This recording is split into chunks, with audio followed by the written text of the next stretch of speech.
Hello students. आज हम पढ़ने वाले हैं कक्षा 7वीं का अध्याय 12 प्रकाश का परावर्तन।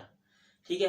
इसके पिछले वाले कक्षाओं में आप लोगों ने अध्याय 11 में प्रकाश पढ़ा था और कक्षा 8वीं में आप लोग प्रकाश का अपवर्तन पढ़ेंगे।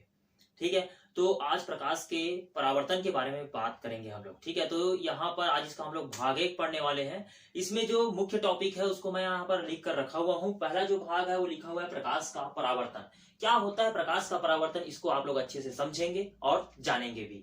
उसके बाद बात करेंगे हम लोग समतल दर्पण द्वारा परावर्तन किस प्रकार से होता है, उसको भी अच्छे से जानेंगे हम लोग, है ना। और साथ ही साथ उसको प्रैक्टिकल के माध्यम से भी देखते जाएंगे। मैं आप लोगों को करके भी बताऊंगा इसको। ठीक है। उसके बाद बात करेंगे परावर्तन के नियम और उसके बाद बात करेंगे हम लोग नियमित और अनियमित परावर्तन और लास्ट बात करेंगे पार्श्व परिवर्तन या परावर्तन के बारे में क्या करेंगे, बात करेंगे। ठीक है। तो जिस प्रकार से आप लोगों ने कक्षा 6वीं में, है ना, और साथ ही साथ अभी 7वीं में पढ़ रहे हो, तो 6वीं में आप लोगों ने प्रकाश पढ़ा था। तो प्रकाश क्या होता है उसके बारे में मैंने आप लोगों को बताया भी था, है ना। और ज्यादा अच्छा रहेगा कि आप लोग इसका जो है ना कक्षा 6वीं का जो यूट्यूब में मैं डाला हुआ हूँ उसको भी आप लोग निकाल कर देख सकते हो कि प्रकाश के बारे में मैंने चर्चा भी किया है। तो चलिए मैं प्रकाश क्या होता है उसको एक थोड़ा सा हिंट आपको दे देता हूँ, थोड़ा सा उसको परिभाषित कर देता हूँ। ठीक है। उसके बाद हम लोग प्रकाश के परावर्तन में आगे बढ़ेंगे। तो सबसे पहले बात कर सकते हैं कि हम किसी भी वस्तु को देखते हैं। ठीक है। तो हमें किसी वस्तु को देखने के लिए कहते हैं ना कि आंख की आवश्यकता होती है। तो आंख की तो आवश्यकता होती है, साथ ही साथ हमें प्रकाश की भी आवश्यकता होती है। क्योंकि जिस प्रकार अगर हम अंधेरे कक्ष में हैं तो हमें कोई भी वस्तु दिखाई देने वाला नहीं है। तो हमारे पास आंख रहे चाहे ना रहे, सीधी सी बात है। ठीक है। अगर हम किसी वस्तु को देखना चाहते हैं तो किसी वस्तु पर अगर प्रकाश पड़ेगा तो भी हम वस्तु को देख पाएंगे, अन्यथा नहीं देख पाएंगे। एक उदाहरणता बात किया था मैंने कि जैसे कि अगर हम एक सिक्का ले लेते हैं अपने हाथ पे और अंधेरे कक्ष में सबको बैठा देते हैं और अंधेरे कक्ष में मैं खुद हूं और अंधेरे कक्ष में मैं सिक्का दिखाता हूं, देखो मेरे हाथ में सिक्का है, तो क्या करेंगे आप, केवल उसको इमेजिन करेंगे। आप ये जानेंगे कि हाँ सर के हाथ में कोई सिक्का है। ठीक है। उसके बाद फिर मैं बोलूंगा इसको दिखा रहा हूँ आप लोगों को और इसको ऊपर उछाल रहा हूँ, उछालूंगा लेकिन आपको दिखाई देने वाला नहीं है क्योंकि आप अंधेरे कक्ष में बैठे हुए हो। उसके बाद जब वह नीचे गिरेगा उसके बाद फिर केवल आपको उसकी ध्वनि सुनाई देगी। अब मैं बोलूंगा कि उस सिक्के को ढूंढिए, सभी लोग क्या कीजिए, उस सिक्के को ढूंढिए। आपको ढूंढने में आप क्या हो जाएंगे, असमर्थ हो जाएंगे उस सिक्के को ढूंढने के लिए। ठीक है। अब दूसरी स्थिति में क्या करता हूं, उस रूम का मैं या उस कक्ष का मैं क्या कर देता हूं, लाइट ऑन कर देता हूं। लाइट ऑन करने के बाद मैं आप लोगों को वो सिक्का दिखाता हूं और सिक्का दिखाने के बाद मैं बोलता हूं कि हाँ इस सिक्के को देखिए। अब मैं क्या कर रहा हूं, इस सिक्के को उछाल रहा हूं। उछालने के बाद में आपको वो सिक्का उछलता हुआ भी दिखाई देगा, साथ ही साथ वो नीचे गिरता हुआ भी दिखाई देगा और आपको ढूंढने में बहुत आसानी होगी। क्योंकि इस स्थिति में लाइट जो है, प्रकाश जो है, वो क्या हो रहा था, उस वस्तु पर पड़ रहा था, इसलिए वो हमारे आंखों पर रेटिना में उसका प्रतिबिंब बन रहा था, इसलिए हमको दिखाई दे रहा था। लेकिन इसकी पिछली वाली स्थिति में जिसमें हमने बात किया था अंधेरे कक्ष में, तो वो वस्तु हमको दिखाई नहीं दे रहा था, केवल जस्ट हम क्या कर रहे थे, उसको इमेजिन कर रहे थे, उसको केवल ताक रहे थे कि हाँ हमको अब दिख जाएगा, लेकिन ऐसा बिल्कुल भी नहीं हो रहा था। तो सीधा सीधा बात यहाँ पर यह स्पष्ट होता है कि अगर हम किसी वस्तु को देखते हैं या देखना चाहते हैं तो उसके लिए हमें आंख की तो आवश्यकता होती है, साथ ही साथ प्रकाश की भी आवश्यकता होती है। क्योंकि जिस प्रकार से मेरे ऊपर यहाँ पर प्रकाश पड़ रहा है, वहां पर वीडियो बन रहा है, आपको वहां पर लाइव आपको दिखाई दे रहा है। अगर मैं इस रूम को अंधेरा कर देता हूँ, कक्ष को अंधेरा कर देता हूँ, तो बिल्कुल भी आपको कुछ सुनाई देने वाला, दिखाई देने वाला नहीं है। सुनाई तो जरूर देगा लेकिन दिखाई देने वाला नहीं है। क्योंकि मुझ पर प्रकाश पड़ रहा है तो वहां पर कैमरा में वीडियोस बन रहा है, तैयार हो रहा है और आप तक वो पहुंच रहा है। ठीक है। इसके कारण से आप मुझे क्या कर रहे हैं, देख भी पा रहे हैं और सुन भी पा रहे हैं। लेकिन दूसरी स्थिति में क्या कर देता हूं, अभी लाइट ऑफ कर देता हूं। चलिए 2 मिनट के लिए मैं क्या कर देता हूं, लाइट ऑफ कर देता हूं। यहाँ पर मैंने अपने कक्ष का लाइट ऑफ कर दिया है। क्या आपको अब बोलिए मैं दिखाई दे रहा हूं? नहीं, बिल्कुल मेरी आवाज आपको सुनाई दे रही होगी लेकिन मैं दिखाई देने वाला नहीं हूं। चलिए अब मैं क्या करता हूं, लाइट ऑन कर देता हूं। ठीक है। यहाँ मैंने लाइट ऑन कर दिया। लाइट ऑन करने के बाद में आपको अब मैं स्पष्ट रूप से दिखाई दे रहा हूं। तो इस प्रकार से हमने क्या समझा, प्रकाश मतलब किसी वस्तु पर जब प्रकाश पड़ेगा तभी हम किसी वस्तु को क्या कर पाएंगे, देख पाएंगे, अन्यथा नहीं देख पाएंगे। ठीक है। चलिए अब हम मेन टॉपिक पर पहुंचते हैं, प्रकाश का परावर्तन। अब प्रकाश का परावर्तन क्या होता है, तो प्रकाश का परावर्तन जैसे कि बात करते हैं कि उदाहरणतः, ठीक है, प्रकाश का परावर्तन नाम से स्पष्ट हो रहा है, प्रकाश का क्या होने वाला है, परावर्तन होने वाला है। ठीक है। तो जब कोई प्रकाश की किरण, जो समांतर प्रकाश की किरण अगर किसी चमकदार पृष्ठ पर टकराती है, ठीक है, किसी चमकदार पृष्ठ पर टकराती है तो वह उसी दिशा में क्या होती है, वापस लौट जाती है। इस घटना को हम लोग क्या कहते हैं, प्रकाश का परावर्तन कहते हैं। ठीक है, जब कोई प्रकाश की समांतर किरणें जो होती है अगर किसी चमकदार वस्तु पर टकराती है और वह उसी दिशा में वापस क्या हो जाती है, लौट जाती है, इस घटना को हम क्या कहते हैं, प्रकाश का परावर्तन कहते हैं। उदाहरणतः बात करते हैं, मेरे हाथ में चौक है, इसको आप क्या समझिएगा, प्रकाश का एक कोई समांतर प्रकाश की किरण समझिएगा। इसको मैंने क्या किया, ऊपर फेंका, फेंकने के बाद टकराया और सीधा नीचे आ गया, है ना। तो इस प्रकार से क्या होता है, प्रकाश का परावर्तन, मतलब कि जब किसी चमकदार वस्तु पर कोई प्रकाश की किरण क्या होती है, टकराती है और वह उसी दिशा में वापस क्या हो जाती है, लौट जाती है, इस घटना को हम क्या कहते हैं, प्रकाश का परावर्तन। चलिए इसको एक प्रयोग के माध्यम से समझते हैं, है ना। यहाँ पर मैं जेब में रखा हुआ हूँ एक समतल दर्पण, ठीक है, इसके लिए हमें बहुत जरूरी है ना, ये चमकदार दर्पण, है ना, आपको पता ही होगा क्योंकि दर्पण किस प्रकार से तैयार किए जाते हैं। होता क्या है कि ये कांच की प्लेट है, इसके पीछे एक चांदी का क्या कर जाता है ना, पेंट कर दिया जाता है और इसको क्या कर दिया जाता है, कलर कर दिया जाता है, तो ये बन जाता है एक दर्पण बन जाता है, ठीक है। जिस प्रकार से अभी यहाँ पर प्रकाश पड़ रहा होगा वो आप तक पहुंच रहा होगा, बिल्कुल आपको दिखाई दे रहा होगा। तो जब कोई प्रकाश किरण किसी चमकदार वस्तु पर टकराती है और वह उसी दिशा में वापस लौट जाती है, इस घटना को हम क्या कहते हैं, प्रकाश का परावर्तन कहते हैं। यहाँ पर आपको दर्पण जरूर दिखाई दे रहा होगा, ठीक है। चलिए इसको और एक प्रयोग के माध्यम से समझाता हूँ आपको मैं। यहाँ पर है ना, मैं लेता हूँ यहाँ पर एक लेजर लाइट लिया हुआ हूँ, है ना। हालांकि ये बच्चों के लिए, आंख के लिए बहुत ज्यादा हार्मफुल होता है, इसका इस्तेमाल आप क्या करेंगे, बहुत ही सोच समझ के करेंगे। तो चलिए मैं यहाँ पर लेजर लाइट का इस्तेमाल कर रहा हूँ आपको समझाने के लिए, है ना। तो ये मेरे हाथ में एक लेजर लाइट है, एक चमकदार जो दर्पण है वो आपको दिखाई दे ही रहा होगा, जिसमें से आप अपना फेस जरूर देखते होंगे सुबह से उठकर, है ना, बढ़िया एकदम स्मार्ट है कि नहीं है, अच्छे दिख रहे हैं कि नहीं दिख रहे हैं, बिल्कुल आप इसी में से देखते हो, ठीक है। ये वही समतल दर्पण है। अब इसी समतल दर्पण से हम क्या करते हैं, अपना फेस देखते हैं, ठीक है। तो हम बात कर रहे थे यहाँ पर परावर्तन किसे कहते हैं, तो जब किसी, है ना, जब किसी चमकदार वस्तु पर कोई प्रकाश की किरण पड़ती है, आपतित होती है और वह उसी दिशा में क्या हो जाती है, लौट जाती है, इस घटना को हम क्या कहते हैं, प्रकाश का परावर्तन कहते हैं, ठीक है। चलिए यहाँ पर मैंने लेजर लाइट लिया और देखिए लेजर लाइट जो था वो इस पर पड़ रहा है और पढ़ने के बाद में वो आप तक पहुंच रहा होगा किसी ना किसी माध्यम से, ठीक है। चलिए एक और दिखाता हूँ यहाँ पर आप लोगों को प्रयोग, बिल्कुल यहाँ पर दर्पण को देखिएगा, ये दर्पण आपको दिखाई दे रहा होगा, ठीक है, और यहाँ पे लेजर लाइट दिखाई दे रहा होगा।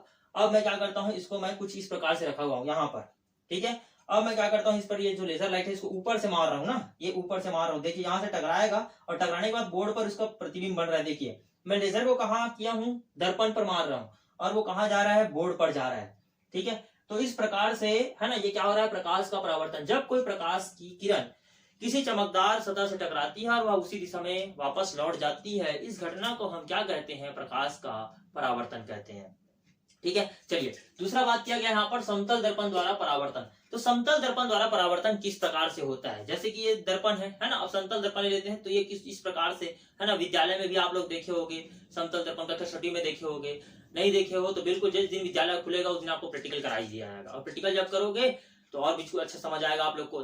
10वीं कक्षा में है ये प्रयोग, बिल्कुल इसको याद रखिएगा, है ना, प्रकाश का परावर्तन, कक्षा 10वीं में है ये प्रयोग, ठीक है। और इसके ऊपर से प्रश्न आते हैं और वो भी कितने नंबर के आते हैं, 6 नंबर के प्रश्न आते हैं। तो बिल्कुल इसको एकदम ध्यानपूर्वक समझिएगा, आप लोग के लिए बहुत ज्यादा क्या होगा, लाभदायक होगा, लाभकारी होगा। तो अच्छा 10वीं में भी है ये प्रकाश का परावर्तन, ठीक है। तो चलिए तो इसके लिए बात करते हैं, हम लोग क्या करेंगे, सर्वप्रथम, है ना, एक समतल दर्पण लेते हैं, एक समतल दर्पण लेते हैं। समतल दर्पण लेने के बाद में, है ना, समतल दर्पण लिया हम लोगों ने और उसे स्टैंड की सहायता से या जो खांचा होता है या चिमटी होता है उसके माध्यम से उसको क्या कर दिया, हम लोगों ने लगा दिया। लगाने के बाद यहाँ पर बात करते हैं, है ना, अभी तो केवल क्या बता रहा हूँ आप लोग को, समतल दर्पण द्वारा परावर्तन बता रहा हूँ, फिर इसके बाद इसको कैसे प्रयोग में किया जाता है इसको भी प्रयोग के द्वारा आप लोगों को बताऊंगा मैं, ठीक है। तो जिस प्रकार से हमने क्या किया, समतल दर्पण लिया, समतल दर्पण लेने के बाद में हमको लेना है ना, पेंसिल लेना है, चांदा लेना है, कागज लेना है, व्हाइट कागज लेना है, ड्राइंग बोर्ड लेना है, ऑयल पिन लेना है, साथ ही साथ हमको ड्राइंग बोर्ड पिन भी लेना है, ठीक है, ड्राइंग पिन भी लेना है। तो इस प्रकार से हमें बोर्ड पिन भी लेकर हमको सब चीज लेकर व्यवस्थित करके क्या करना है, इसको बनाना है। तो सर्वप्रथम हम क्या करेंगे, इसके लिए सबसे पहले एक व्हाइट पेज जो होता है उसको हमको क्या करना है, ड्राइंग बोर्ड जो होता है उसके ऊपर रखना है। ड्राइंग बोर्ड के ऊपर रखने के बाद में हमको क्या लेना है, वहां पर बोर्ड पिन लेना है और बोर्ड पिन से क्या करेंगे, उस समतल जो है ना, जो हमने व्हाइट कागज लिया था, सफेद कागज लिया था, उसके चारों कोनों पर क्या करना है, अच्छे से लगा देना, प्रेस करके। ये लगाने के बाद में हमको क्या करना है, उसके ऊपर क्या करना है, एक रेखा खींचना है, ठीक है, एक रेखा खींच देंगे और उस रेखा के ऊपर हमको किसको रख देना है, समतल दर्पण को रख देना है एक स्टैंड की सहायता से। हमने जैसे उसको रखा, खांचे की सहायता से उसको रखा, रखने के बाद में हमको वहां पर क्या करना है, 90 अंश का क्या बना लेना है, कोण बना लेना है। जैसे ही हम वहां पर 90 अंश का कोण बनाएंगे उसके बाद एक 30 अंश का कोण बना लेंगे, और 30 अंश का कोण बनाने के बाद में हम क्या करेंगे, उसको खींच देंगे, और वहां पर हम 2 ऑलपिन लेकर जो 30 अंश का हमने कोण बनाया था उसमें ऑलपिन को लगाएंगे एक एक 2-2 सेंटीमीटर की दूरी पर, और उसे दर्पण की सहायता से दूसरे हिस्से से हम क्या करेंगे, उसको देखेंगे और उसको ऑलपिन को चारों को एक सीध में, प्रतिबिंब को देखते हुए चारों को एक सीधे मिलाने का प्रयास करेंगे। जब हम चारों को एक सीधे मिलाने का प्रयास करेंगे तो हम पाते हैं कि वहां पर, है ना, जितना ही आपतित प्रकाश की किरण थी उतना ही परावर्तित प्रकाश की किरण की जो कोण बनती है वो उतना ही बनता है। मतलब 30 अंश आपने इधर बनाया था, 30 अंश उधर ही बनेगा, 25 इधर बनाया था, 25 इधर ही बनेगा, 60 बनाया था, 60 बनेगा। ठीक है, तो चलिए प्रयोग के माध्यम से समझते हैं। अभी जैसे मैंने थ्योरी का समझाया, हो सकता है खुद दिमाग से जुड़ गया होगा, लेकिन जैसे ही प्रयोग के माध्यम से आपको समझाते जाऊंगा आपको दिमाग में वो आते भी जाएगा। ठीक है, चलिए तो लेट्स स्टार्ट करते हैं। ठीक है, बिल्कुल एकदम ध्यान दीजिएगा। क्या करते हैं, सर्वप्रथम हम क्या करते हैं, यहाँ पर एक हम क्या करते हैं, ड्राइंग बोर्ड लेते हैं। सबसे पहले तो हमको क्या करना है, ड्राइंग बोर्ड लेना है। हमने एक ड्राइंग बोर्ड ले लिया। ये ड्राइंग बोर्ड लेने के बाद में हमको लेना है एक सफेद कागज लेना है। ठीक है, एक सफेद कागज हम इसके ऊपर क्या कर देंगे, लगा देंगे। एक सफेद कागज हमें लगा दिया और इसको हम बोर्ड पिन के माध्यम से अच्छे से क्या करेंगे, इसको लगा देंगे एकदम प्लेन। ये लग गया। लगने के बाद में हमको क्या करना है, सर्वप्रथम, है ना, इसके बीचों बीच हमको क्या करना है, हो सकता है 10 सेंटीमीटर 12 सेंटीमीटर जितना भी आपको लंबी रेखा खींचना है ना, आप इसको क्या कर सकते हैं, यहाँ पर खींच सकते हैं। हमने एक रेखा खींच दिया, हो सकता है हमने 12 सेंटीमीटर खींचा, 12 सेंटीमीटर का आधा कर लीजिएगा। आपको प्रयोग बता रहा हूँ डायरेक्टली, ज्यादा अच्छा रहेगा आप लोगों के लिए। ठीक है, आपने 12 सेंटीमीटर का एक रेखा खींचा। 12 सेंटीमीटर का रेखा खींचने के बाद में हमको क्या करना है, यहाँ पर उसका आधा करना है। आधा कितना हो जाएगा बेटा, 6 सेंटीमीटर का हमको एक पॉइंट लगाना है। पॉइंट लगाने के बाद में हमको लेना है चांदा लेना है। क्या लेना है, चांदा लेना है। और चांदा लेने के बाद में नीचे हम क्या करेंगे, यहाँ पर 90 अंश का कोण बनाएंगे। एक 90 अंश का कोण बन गया। उसके बाद फिर यहीं पर हमको 30 अंश का भी कोण बनाना है। हमने 30 अंश का कोण बना दिया। इस वाली रेखा और इसको हमने क्या कर दिया, मिला दिया। बस इतना काम करके हमको बाकी को हटा देना है। इतना काम हमने कर लिया। इतना काम करने के बाद में हमको लेना है समतल दर्पण लेना है। क्या लेना है, समतल दर्पण। और जो हमने 12 सेंटीमीटर का जो रेखा खींचा था उस पर क्या करना है, जो समतल दर्पण है उसको क्या करना है, रखना है। ठीक है, चिमटी की सहायता से या आपके पास जो भी है उसके कॉर्क की सहायता, जिसकी सहायता से आपको इसको खड़ा रखना है, खड़े रखेंगे। ये करने के बाद में हमको लेना है यहाँ पर ऑलपिन लेना है। ऑलपिन को जो हमने 30 अंश का जो रेखा हमने जो खींच के रखा है उसके ऊपर क्या करना है, ऑलपिन को क्या करना है, लगाना है। पहला ऑलपिन हो सकता है 2 सेंटीमीटर की दूरी में, दूसरा ऑलपिन हमने ये लगा दिया। ये लगाने के बाद में हमको क्या करना है, अब इस स्थिति को छोड़कर हमको इस स्थिति में आ जाना है और यहाँ पर अपनी आंखों के माध्यम से, ठीक है, अपनी आंखों से हम क्या करेंगे, यहाँ से इस दर्पण पर, इसका जो प्रतिबिंब इस दर्पण पर बन रहा है, इसका जो प्रतिबिंब इस दर्पण पर जो बन रहा है उसको हमको यहाँ से देखना है। और है ना, 2 पिन को कुछ इस प्रकार से लगाना है कि ये वाला और इधर का जो प्रतिबिंब बन रहा है वो, मतलब जो चारों है ना, वो चारों पिन जो है एक सीध में दिखाई देना चाहिए। मतलब 1 2 और इसका जो प्रतिबिंब यहाँ बन रहा है वो एकदम एक सीध में दिखाई देना चाहिए। तो ये चारों पिन एकदम एक सीध में दिखाई देगा। तो इस प्रकार से अगर यहाँ पर आपने 30 अंश का कोण बनाया है तो ये भी 30 अंश का कोण आपको मिलेगा ही। ठीक है, इसे हम लोग कहते हैं आपतित किरण। बिल्कुल, अब नोट करते जाइएगा, मैंने वापस आपको समझाने का। ठीक है, हमने क्या लिया, एक सबसे पहले बोर्ड पिन, है ना, एक बोर्ड लिया, ड्राइंग बोर्ड लिया। ड्राइंग बोर्ड लेने के बाद में हमने एक सफेद कागज लगाया और सफेद कागज को बोर्ड पिन के माध्यम से हमने अच्छे से व्यवस्थित कर लिया। व्यवस्थित करने के बाद में हमने इसके बीचों बीच 12 सेंटीमीटर का एक रेखा खींचा। 12 सेंटीमीटर का हमने आधा कर लिया। कितना हुआ, 6 सेंटीमीटर पर निशान लगाकर हमने क्या किया, चांदी की सहायता से नीचे 90 अंश का कोण खींचा और इसी के बगल में 30 अंश का एक कोण खींचा और एक रेखा से क्या कर लिया, उसको, है ना, रेखा बना लिया। रेखा बनाने के बाद में हमने क्या किया, समतल दर्पण को उस रेखा के ऊपर, हमने जो 12 सेंटीमीटर का जो रेखा खींचा था उसके ऊपर हमने क्या किया, उसको रखा। रखने के बाद में हमने जो यहाँ पर, है ना, 30 अंश का जो कोण बनाया था उसमें हमने क्या किया, है ना, 2 ऑलपिन 2-2 सेंटीमीटर की दूरी में हमने क्या कर दिया, उसको लगा दिया। अब इसका प्रतिबिंब जो था वो समतल दर्पण पर क्या था, बन रहा था। ठीक है, तो हम अब क्या किए, जस्ट इस लाइन जो हमको अभिलंब दिखाई दे रहा है इसके इस पार हम क्या किए, है ना, अपने आंखों के माध्यम से हमने जो प्रतिबिंब वहां पर बन रहा था उसको देखने का प्रयास किया। और उन दोनों ऑलपिनों के सीध में तीसरा ऑलपिन और चौथा ऑलपिन हमने लगाया। और जब एक ऑलपिन को हमने देखा तो बाकी का पीछे का तीनों ऑलपिन क्या हो जा रहा था, छुप जा रहा था। मतलब सामने हमको एक ही ऑलपिन दिखाई दे रहा था, कुछ इस प्रकार से। पीछे का 3 ऑलपिन जो था वो हमको दिखाई देने वाला नहीं रहेगा। अब उसको क्या करते हैं, हम मिलान करके देखते हैं तो एकदम एक सीध में दिखाई देता है। अब इन ऑलपिनों को के माध्यम से हमने क्या कर लिया, यहाँ पर एक लाइन बना लिया, हमको एक रेखा मिल गया। अब देखेंगे इस वाले पिन को तो बाकी का जो पीछे का 3 ऑलपिन है जो प्रतिबिंब बन रहा है वो भी हमको दिखाई देने वाला नहीं है। ठीक है, तो इस प्रकार से हमने क्या किया, प्रकाश के परावर्तन को क्या किया हम लोगों ने समझा, तो हम किस प्रकार से इसको प्रैक्टिकल को जो था प्रयोग को हम कैसे कर सकते हैं। तो इससे यही सिद्ध होता है कि जब कोई प्रकाश किरण किसी चमकदार सतह से टकराती है तो वह उसी दिशा में वापस लौट जाती है। इस घटना को हम क्या कहते हैं, प्रकाश का परावर्तन कहते हैं। चलिए अब इसमें हम नामांकित किस प्रकार से करेंगे, किसे आपतित किरण कहते हैं, किसे परावर्तित किरण कहते हैं, किसे अभिलंब कहते हैं, उसके बारे में बात करते हैं। ठीक है, तो सबसे पहले ये आती हुई किरण, सबसे पहले यही बात करेंगे, आती हुई किरण मतलब आपतित किरण।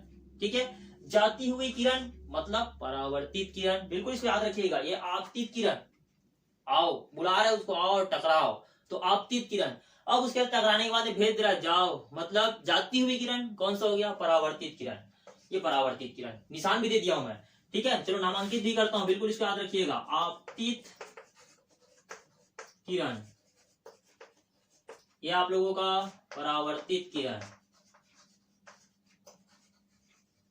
ठीक है, उसके बाद बात करता हूं, यहां पर जो बिंदु आपको दिखाई दे रहा है इसको हम लोग कहते हैं आपतन बिंदु। क्या कहते हैं, आपतन बिंदु। ठीक है, आपतन बिंदु पर अभिलंब, ये जो रेखा आपको दिखाई दे रहा है इसको हम लोग कहते हैं अभिलंब। क्या कहते हैं, अभिलंब। ठीक है, बिल्कुल याद रखिएगा। और ये आपको दिखाई दे रहा है इसको हम लोग कहते हैं समतल दर्पण। ये तो एमएन रेखा है, ठीक है, या एम डैश बना सकते हो, ये आप लोग का समतल दर्पण है। ठीक है, अब यहाँ पर जो कोण बन रहा है तो ये किसके बीच बन रहा है, आपतित किरण और अभिलंब के बीच में बन रहा है, तो इसे हम लोग कहते हैं आपतन कोण। कौन सा कोण कहते हैं, आपतन कोण। और ये परावर्तित किरण और अभिलंब के बीच में बन रहा है, इसलिए ये होगा परावर्तन कोण। कौन सा कोण, परावर्तन कोण। देखिए दोनों बराबर है, आपतन कोण और परावर्तन कोण दोनों बराबर, इधर भी 30 तो इधर भी 30। ठीक है, चलिए तो आपने समझ लिया इसको, बिल्कुल ध्यानपूर्वक भी समझा होगा। बिल्कुल इसको आप लोग क्या करेंगे, बनाएंगे और बनाने के बाद मुझे क्या करेंगे, भेजेंगे बिल्कुल नामांकित डिब्बे में बंद। इसको बनाकर आप लोग मुझे भेजेंगे चित्र को, बुक में भी है, निकालिएगा देखिएगा। अध्याय 12 प्रकाश का परावर्तन, इसको निकालिएगा देखिएगा और बनाकर मुझे भेजिएगा, है ना। और हो सकता है कि बिना देखे बनाओगे तो और ज्यादा बेस्ट रहेगा आप लोग के लिए। ठीक है, तो यहाँ पर जो आती हुई किरण, कौन सी किरण, आपतित किरण। ठीक है, जाती हुई किरण, परावर्तित किरण। ठीक है, यहाँ पर दोनों की जो संपर्क बिंदु तल है उसको हम लोग कहते हैं आपतन बिंदु। और आपतन बिंदु पर ही हमको दिखाई दे रहा है अभिलंब। ठीक है, जो रेखा है जो नीचे आई है उसको हम लोग क्या कहते हैं, अभिलंब। और आपतित किरण और अभिलंब के बीच में जो कोण बन रहा है उसे हम लोग कहते हैं आपतन कोण। अभिलंब और परावर्तित किरण के बीच में जो कोण बन रहा है उसे हम लोग कहते हैं परावर्तन कोण कहते हैं। और यहाँ पर जो है हमको एक रेखा दिखाई दे रहा है वो समतल दर्पण है। कौन सा दर्पण है, समतल दर्पण है। ठीक है, तो चलिए, तो इस प्रकार से हमने इसको क्या किया, बात किया। अब बात करते हैं इसमें हम लोग परावर्तन के नियम। चलिए परावर्तन के नियम को इसी से स्पष्ट कर देते हैं। तो आपको दिखाई दे रहा होगा यहाँ पर आपतित किरण, परावर्तित किरण और आपतन बिंदु पर अभिलंब। ठीक है, बिल्कुल याद करना, पहला नियम किसका, परावर्तन का। बिल्कुल परीक्षा पूछा जाता है 2 नंबर का। ठीक है, परावर्तन के नियम बताइए। तो परावर्तन के नियम में पहले नंबर बात कर रहा हूं मैं आपतित किरण। ये आपतित किरण, परावर्तित किरण और आपतन बिंदु, ये आपतन बिंदु। आपतन बिंदु पर कौन है, अभिलंब। तीनों एक ही तल पर होते, देख लो तीनों एक ही तल पर है। ये तल है समतल, एक ही तल। ठीक है, तो आपतित किरण, परावर्तित किरण और आपतन बिंदु पर अभिलंब तीनों एक ही तल पर होते हैं। ये पहला नियम। दूसरा नियम, आपतन कोण और परावर्तन कोण। देख लीजिए, ये आपतन कोण और ये परावर्तन कोण। ठीक है, ये आपतन कोण और ये परावर्तन कोण सदैव बराबर होते हैं। इधर भी 30 है तो उधर भी 30, इधर 40 है तो इधर भी 40, इधर 50 है तो इधर ही 50 ही रहेगा। ठीक है, तो इस प्रकार से फिर से बोल रहा हूं, आपतित किरण, परावर्तित किरण और आपतन बिंदु पर अभिलंब तीनों एक ही तल पर होते हैं। दूसरा, आप है ना, आपतन कोण और परावर्तन कोण सदैव क्या होते हैं, बराबर होते हैं। उनका जो मान होता है हमेशा कैसा होता है, बराबर होता है। तो ये तो हो गया परावर्तन के नियम। ठीक है, चलिए बात करते हैं नियमित तथा अनियमित परावर्तन। अब नियमित तथा अनियमित परावर्तन क्या होता है। नियमित मतलब नाम से स्पष्ट हो रहा है कि इनमें जब भी परावर्तन होगा, तो जब भी इनका प्रकाश का परावर्तन होगा, इसमें जो प्रकाश की जो किरणें हैं उनका जो परावर्तन होगा हमेशा नियमित रूप से रहेगा, मतलब उसमें कोई भी चेंजेस नहीं आने वाला है।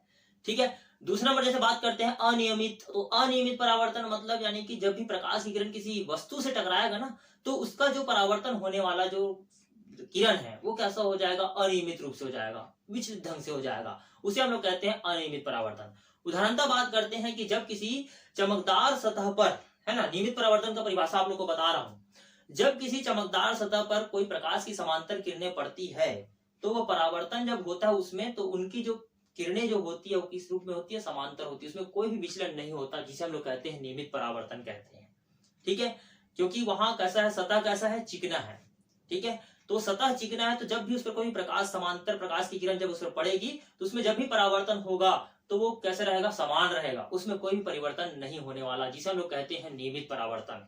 ठीक है, अनियमित परावर्तन, तो अनियमित परावर्तन में क्या होता है, खुरदुरी सतह, है ना, खुरदुरी सतह मतलब उबड़ खाबड़, ऐसे कुछ उबड़ खाबड़ रहेगा। ठीक है, तो उस उबड़ खाबड़ वाले में जगह में जब भी कोई समांतर किरणें, है ना, प्रकाश की जो समांतर किरणें जब उस पर पड़ती है तो उसमें परावर्तन जब होता है तो परावर्तन की जो दिशा होती है वो कैसे जाती है, अलग अलग हो जाती है, मतलब कुछ ऊपर नीचे, है ना, डाउन। तो इस प्रकार से उसमें जो परावर्तन हमको देखना होता है वो असमान रहता है, समान रह ही नहीं रहता, कैसे रहता है, असमान होता है, जिसे हम लोग कहते हैं अनियमित परावर्तन। चलिए चित्र के माध्यम से इसको समझते हैं।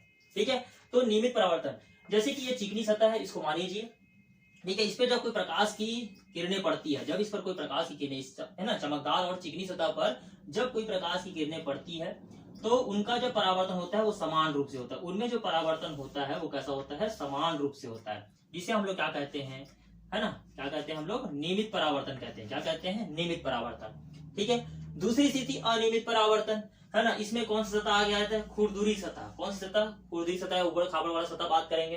ठीक है, तो इस पर जब कोई प्रकाश की किरण पड़ती है तो उसमें जो परावर्तन होता है कुछ विचलित ढंग से हो जाता है, देखिए, है ना, भाग रहा है, यहां से आया और इधर भाग रहा है, तो इसमें जो परावर्तन हो रहा है वो कैसा हो रहा है, असमान हो रहा है, तो इसे हम लोग कहते हैं अनियमित परावर्तन कहते हैं, क्योंकि ये खुरदुरी, है ना, सतह पर हो रहा है, और ये कौन सी सतह पर हो रहा है, चिकनी सतह पर। परीक्षा में पूछा जाता है नियमित परावर्तन कौन सी सतह पर होता है, तो नियमित परावर्तन हमेशा चिकनी सतह पर होता है, अनियमित परावर्तन हमेशा कहां पर होता है, खुरदुरी सतह पर होता है, बिल्कुल इसको याद रखिएगा। और यही पूछा जाता है नियमित परावर्तन में जो परावर्तन होता है वो समान रहता है कि असमान रहता है, तो समान होता है। अनियमित परावर्तन में जो परावर्तन होता है वो समान या असमान, तो बिल्कुल असमान होता है। ठीक है, तो बिल्कुल इसको याद रखिएगा। चलिए अगला बात करते हैं पार्श्व परावर्तन या पार्श्व परिवर्तन। तो पार्श्व परावर्तन या पार्श्व परिवर्तन क्या होता है, उदाहरणतः बात करते हैं कि जिस प्रकार से आप लोग, है ना, डेली का डेली रोज क्या करते हो, दर्पण के सामने खड़े होते हो, तो दर्पण के सामने जब खड़े होते हो तो हम क्या करते हैं, है ना, बढ़िया मस्त हाथ में कंघी लेते हैं और कंघी करना शुरुआत कर देते हैं। हमने कभी ये नहीं देखा कि हमारे जो सामने, है ना, जो प्रतिबिंब बन रहा है ना, उनका जो, है ना, स्ट्रक्चर बोलना चाहिए वो कैसा हो जाता है, डिफरेंट हो जाता है। डिफरेंट मतलब उदाहरणतः बात करते हैं जैसे कि हम क्या करते हैं अपना, है ना, लेफ्ट हैंड उठाते हैं तो जो सामने जो प्रतिबिंब बन रहा है उसका हमेशा कौन सा भाग रहता है, वो राइट रहता है। अगर हम लेफ्ट उठा रहे हैं तो सामने जो प्रतिबिंब है वो राइट उठाता है। ठीक है, उसी प्रकार से जब हम अपना राइट हैंड उठाते हैं तो सामने जो प्रतिबिंब बन रहा है उसका लेफ्ट हैंड उठता हुआ दिखाई देता है। मतलब सीधा सीधा यही कहा जा रहा है कि, है ना, आपके सामने जो वस्तु खड़ा हुआ है, ये वस्तु समझ लीजिए, तो वस्तु का जो, है ना, बायां वाला भाग होता है वो प्रतिबिंब का दायां भाग होता है ना, और जो प्रतिबिंब का क्या बोलना चाहिए, दायां वाला भाग होता है और वस्तु का क्या हो जाता है, बायां वाला भाग हो जाता है। तो इस प्रकार से दोनों में क्या हो गया, समान रचना है, समान कार्य, लेकिन सब दिखाई दे रहा है ना, सामने जो प्रतिबिंब खड़ा है वो भी सेम टू सेम है, सब चीज अच्छा है, लेकिन बस उसमें क्या हो रहा है, लेफ्ट राइट कॉम्बिनेशन जो है वो क्या हो गया है, डिफरेंट हो गया है, दायां बायां जो बोलना चाहिए वो क्या हो गया, उसमें डिफरेंट हो गया है। इसे हम लोग कहते हैं पार्श्व परिवर्तन कहते हैं या पार्श्व परावर्तन कहते हैं। ठीक है, जिस प्रकार से अगर मैं अपना राइट हैंड उठाऊंगा तो सामने जो प्रतिबिंब बनेगा दर्पण में, है ना, उसका जो रहेगा वो लेफ्ट हैंड उठता हुआ दिखाई देगा मुझे। तो वस्तु का जो दायां वाला भाग है वो प्रतिबिंब का बायां भाग होता है, और प्रतिबिंब का जो बायां भाग होता है वो वस्तु का दायां भाग होता है। तो इसे हम लोग क्या कहते हैं, पार्श्व परिवर्तन या पार्श्व परावर्तन कहते हैं। जैसे कि उदाहरणतः बात करते हैं, हम कोई वर्ड लिखते हैं कागज पे, ठीक है, कागज पे एक भाग नाम लिख देते हैं, कुछ भी नाम लिखते हैं, और नाम लिखने के बाद उसे दर्पण पर देखते हैं तो हमको उल्टा उल्टा दिखाई देता है। ठीक है, जैसे कि यहाँ पर बात करते हैं, है ना, हम यहाँ पर एक दर्पण रख देते हैं, और दर्पण रखने के बाद में यहाँ पर हम लोग लिखते हैं कमल, ये हमने लिखा कमल। ठीक है, जब इसे हम दर्पण पे देखेंगे, दर्पण पर देखेंगे तो दर्पण पे जब इसका प्रतिबिंब बनेगा तो प्रतिबिंब बनने के बाद में कुछ इस प्रकार से हमको दिखाई देगा, ये ऐसे ल म और ये क, कुछ इस प्रकार से हमको दिखाई देगा। मतलब वस्तु का जो बायां भाग है ना, वो प्रतिबिंब का क्या हो जाएगा, दायां भाग, और वस्तु का जो, है ना, दायां भाग है वो प्रतिबिंब का क्या बन जाएगा, बायां भाग बन जाएगा। मतलब एक दूसरे के क्या हो जाएगा, अपोजिट हो जाएगा, जिसे हम लोग क्या कहते हैं, पार्श्व परिवर्तन कहते हैं या परावर्तन कहते हैं। बिल्कुल, जिसने इस भाग को समझा है, बिल्कुल आज दर्पण के सामने जाइएगा, दर्पण के सामने खड़े होकर इस प्रयोग को बिल्कुल करके देख लीजिएगा। ठीक है, कि आप अपना दायां भाग उठा रहे हो तो प्रतिबिंब जो बन रहा है वो बायां भाग उठा रहा है। ठीक है, आपने देखा होगा कि आप राइट हैंड से क्या करते हो, कंघी करते हो, लेकिन सामने जो प्रतिबिंब है वो लेफ्ट हैंड से कंघी करता हुआ दिखाई देता है, प्रतिबिंब जो बन रहा है उसमें। ठीक है, तो यही कहलाता है पार्श्व परिवर्तन, पार्श्व परावर्तन कहलाता है। ठीक है, तो आज के लिए मैंने आप लोगों को ये 5 टॉपिक समझाया है। तो 5 टॉपिक के लिए आप लोग के लिए होमवर्क देता हूं मैं। पहला नंबर होमवर्क है आप लोग के लिए, प्रकाश का परावर्तन किसे कहते हैं, बिल्कुल इसको लिखेंगे, पहला प्रश्न। दूसरा प्रश्न आप लोग लिखेंगे परावर्तन के नियम। ठीक है, और ये चित्र भी बनाएंगे आप लोग। ठीक है, 3 होमवर्क दे दिया। चौथा होमवर्क है आप लोग के लिए, है ना, नियमित और अनियमित परावर्तन किसे कहते हैं उसको लिखेंगे। और 5वां जो है वो आप लोग को पार्श्व परावर्तन किसे कहते हैं, इसको भी आप लोग लिखकर मुझे क्या करेंगे, भेजेंगे। तो आज के लिए इतना बहुत है, धन्यवाद।